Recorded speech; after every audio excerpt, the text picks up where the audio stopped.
দেখুন, একটি স্বতন্ত্র প্রার্থী ব্যাপক অবৈধ এবং কালো টাকা ছড়াচ্ছে, যেটা শুধু নির্বাচনের পরিবেশকেই নষ্ট করছে না, সমাজকে নষ্ট করছে, রাজনীতিকে নষ্ট করছে।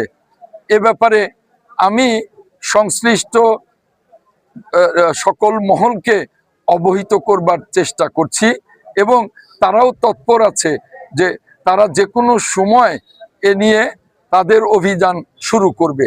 কাজেই আমি মনে করি যে তাদেরও উচিত, আমার অভিযোগের বাইরেও গোয়েন্দা সংস্থাগুলোর উচিত যে এই নির্বাচনী এলাকার সুষ্ঠু পরিবেশ শুধু বজায় রাখা না, কালো টাকার ছড়াছড়ি বন্ধ করা। এবং এই যে তারা বহিরাগত ঢুকাচ্ছে, এগুলোকেও গোয়েন্দা সংস্থাগুলো আশা করি তারা তদন্ত করে যারা বহিরাগত আছে তাদেরকে বের করে দেবেন।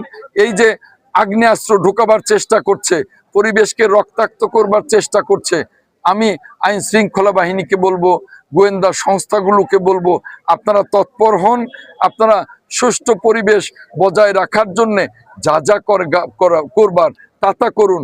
আমরা এই কাঙ্ক্ষিত নির্বাচনে ভোটাররা কোনোভাবেই যেন বিভ্রান্ত না হয়, সেজন্যে ভোটারদের কাছেও বিনীতভাবে অনুরোধ করছি, মনে রাখতে হবে এবারের নির্বাচন আমাদের বাসাইল এবং সখীপুরের মানুষের জন্য অনেক বড় গুরুত্বপূর্ণ একটি নির্বাচন, যে নির্বাচনে তাদের ভাগ্য পরিবর্তন হবে। ধন্যবাদ।